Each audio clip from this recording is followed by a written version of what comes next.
Hello viewers, আশা করি আপনারা সকলেই ভালো আছেন। আজ পয়লা বৈশাখ। পয়লা বৈশাখের এই শুভ দিনে ঈশ্বরের কাছে প্রার্থনা করি আপনি এবং আপনার পরিবারের সকল সদস্যের উপর তিনি যেন সর্বদা আশীর্বাদ বর্ষণ করেন। আশা করি এই নতুন বছর আপনার জন্য অনেক আনন্দ, সমৃদ্ধি এবং প্রচুর সৌভাগ্য বয়ে নিয়ে আসবে। আজকে আমি একটা আর মাছের রেসিপি নিয়ে আপনাদের কাছে চলে এসেছি।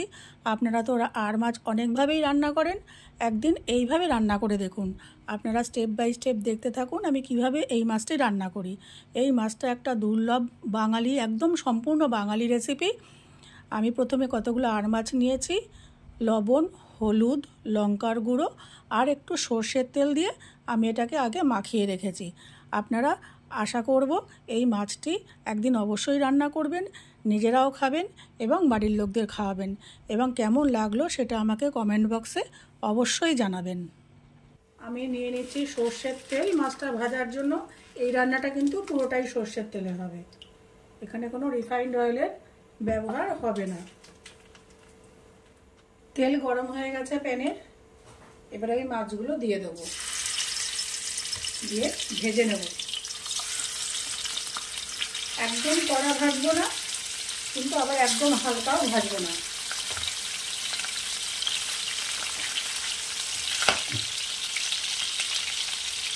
এই মাছ কিন্তু খুব ফাটে, খুব সাবধানে আপনারা ভাজবেন।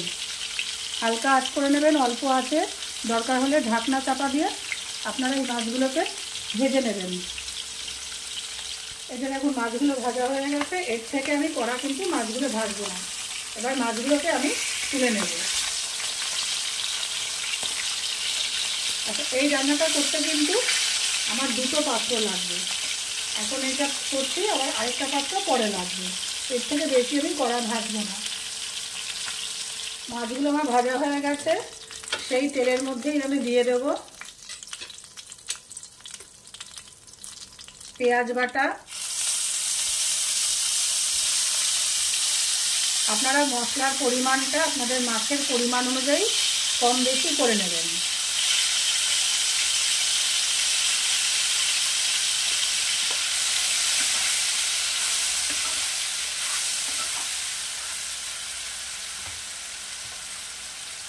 আদা বাটা দিলাম 1 চামচ,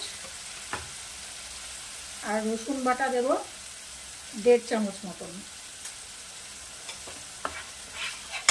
গ্যাসের ফ্লেমটা একটু বাড়িয়ে নেব, এটাকে আমি খুব ভালো করে কষিয়ে নেব।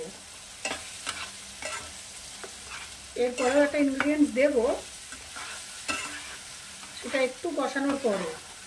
সবকটা মশলা আমাকে একসাথেই কষাতে হবে, আলাদা আলাদা করে খুব বেশি আগে পরে করা যাবে না।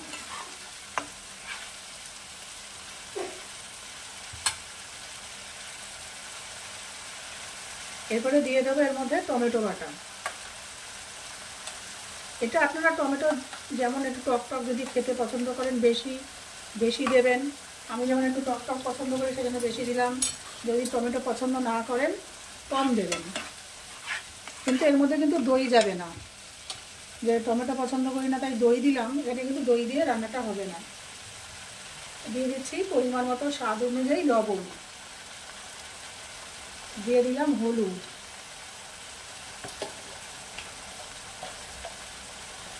আর দেব লঙ্কা গুঁড়ো। আপনারা এখানে কাঁচা লঙ্কা বাটা ব্যবহার করতে পারেন, আর রঙের জন্য কাশ্মীরি রেড চিলি ব্যবহার করতে পারেন। কিন্তু সব কিছু মশলা এই পর্যায়ে দিতে হবে। আমি মশলাটা কষিয়ে ভালো করে কষিয়ে নিয়ে ফিরে আসছি। মশলাটা পুরোটাই কষানো হয়ে গেছে, তেল ছেড়ে গেছে। এবারে আমি এর মধ্যে দিয়ে দেবো ভেজে রাখা মাছগুলো।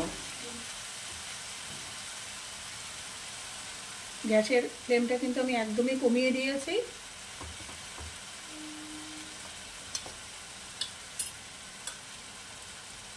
খুব হালকা হাতে মাছগুলো দিয়ে দিতে হবে।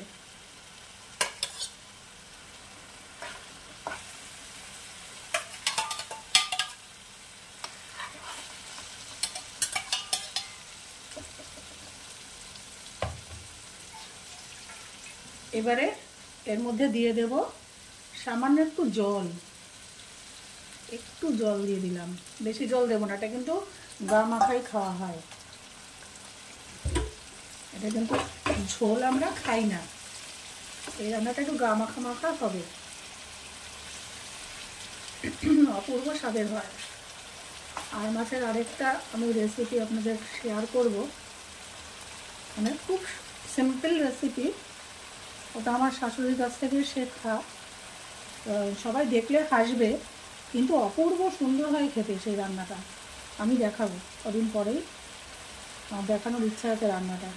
গরম ভাতে দুর্দান্ত লাগে। আচ্ছা, ফুটে উঠেছে একটা পাশ, আমি খুব হালকা হাতে মাছগুলোকে উল্টে দেবো। তাড়াহুড়ো করা যাবে না। যদি মনে করেন দরকার হয় তাহলে গ্যাসের আঁচটা কমিয়ে দেবেন, কমিয়ে মাছগুলোকে উল্টে দেবেন।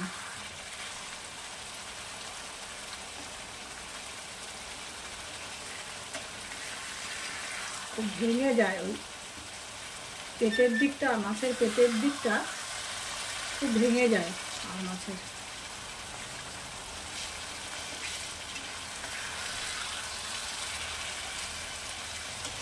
ব্যাস, ওই পিঠটা একটু হবে, তারপরে আমি এটা নামাবো, নামিয়ে আমি পরের প্যানটা ব্যবহার করব। পরের প্রসেস আমার এখানে প্রথমেই বলেছিলাম 2টো প্যান লাগবে। এই মাছের স্বাদটা পরের স্টেপটা হচ্ছে বাড়িয়ে দেবে।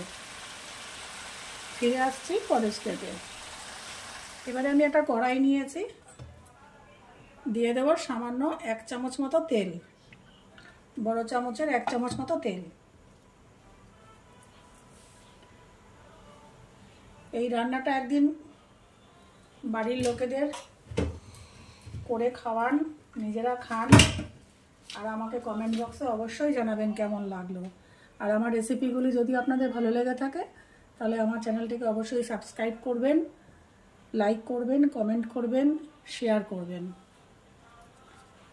লাইক কমেন্ট শেয়ার করলে পরে একটু মোটিভেট হই, এই আর কি, নতুন নতুন রান্না শেয়ার করার একটা ইচ্ছা জাগে।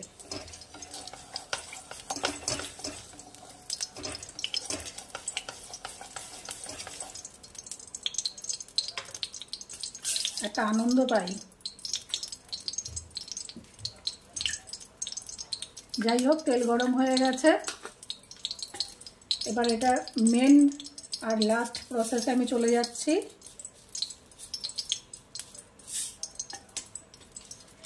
দিয়ে দেব 2টো তেজপাতা ফোড়ন।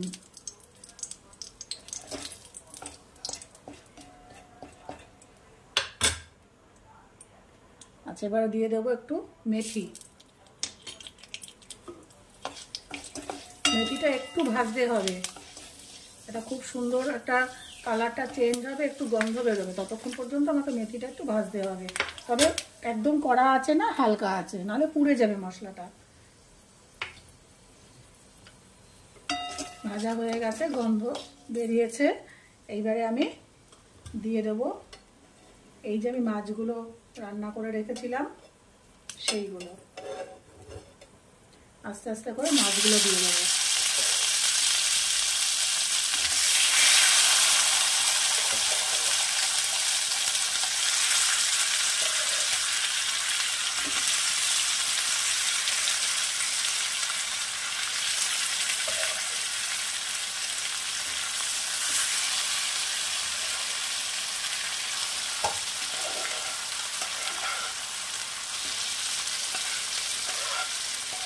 দিয়ে দেবো সব মশলাগুলোর মধ্যে দিয়ে দেবো।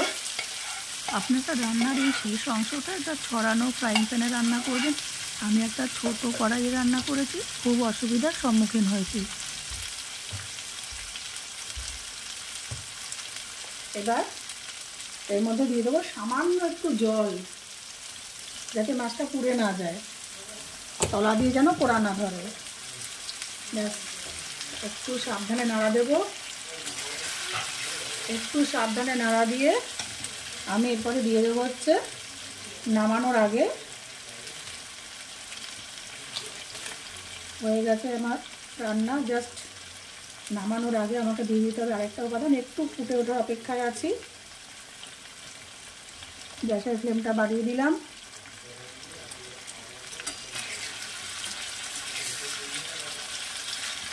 খুব হালকা হাতে নাড়াতে হচ্ছে, বুঝলেন তো, নাহলে মাছগুলো ভেঙে যাচ্ছে। আর কড়াইটাও ছোট হয়ে গেছে, আর একটু ছড়ানো ফ্ল্যাট কড়াই নিলে ভালো হতো।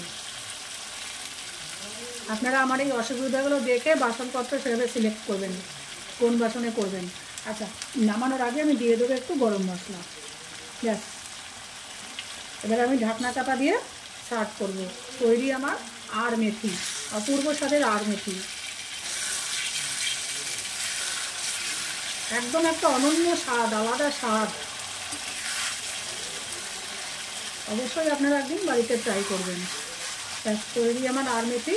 এবার এটাকে আমি সার্ভ করবো।